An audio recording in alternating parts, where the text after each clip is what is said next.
మాజీ ముఖ్యమంత్రి వైఎస్ జగన్మోహన్ రెడ్డిపై రాష్ట్ర రవాణా శాఖ మంత్రి మండిపల్లి రాంప్రసాద్ రెడ్డి ఫైర్ అయ్యారు. విజయవాడ, గుంటూరు ప్రాంతాల్లో అత్యధిక వర్షపాతం నమోదు కావడంతోనే నదులు ఉప్పొంగాయని, దీంతో ప్రజలకు జనజీవనానికి అంతరాయం కలిగిందన్నారు. ప్రతిపక్ష నేతగా ఉండాల్సిన జగన్మోహన్ రెడ్డి ప్రతిపక్ష హోదాను కూడా కోల్పోయి వరద ప్రాంతాల్లో పర్యటిస్తూ తాను గతంలో గొప్ప కార్యాలు చేశానంటూ చెప్పుకుంటూ తిరుగుతున్నాడని ఎద్దేవా చేశారు.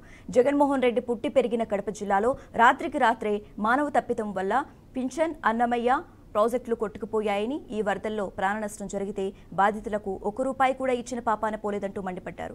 ఈ రోజు జగన్మోహన్ రెడ్డి కృష్ణా జిల్లాలో పర్యటిస్తూ వయసును లెక్క చేయకుండా ప్రజల కోసం రాత్రింపగళ్లు పనిచేస్తున్న ముఖ్యమంత్రి చంద్రబాబు నాయుడును విమర్శించడం దారుణమన్నారు. రాజంపేట నియోజకవర్గం బాలరాజపల్లి దగ్గర ఈరోజు శాండ్ రీచ్లను ప్రారంభించడం జరిగింది. ముఖ్యంగా ప్రజల యొక్క అవసరాలు దృష్టిలో పెట్టుకొని పెద్దలు ముఖ్యమంత్రి వాళ్ళు చంద్రబాబు నాయుడు గారు ఉచిత ఇసుక పాలసీని తీసుకురావడం జరిగింది.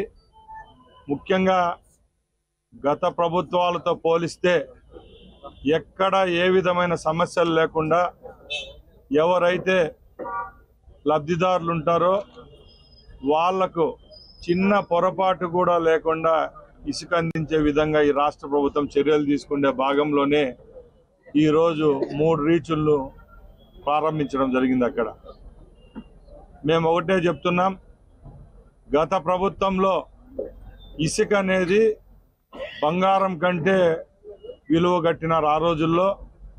ఈరోజు మా ప్రభుత్వం అధికారంలోకి వచ్చిన తర్వాత 70 రోజులైంది. ఇప్పటికీ ఎక్కడ ఏ విధమైన సమస్యలు లేకుండా ఎవరైతే గృహ నిర్మాణాలు చేపడుతున్నారో, ఎవరైతే కాంట్రాక్ట్ పనులు చేస్తున్నారో ప్రతి ఒక్కరికి ఒకే విధంగా ఉచిత ఇసుకనిస్తున్నాం. రాజంపేట నియోజకవర్గం బాలరాజపల్లి దగ్గర ఈరోజు శాండ్ రీచ్లను ప్రారంభించడం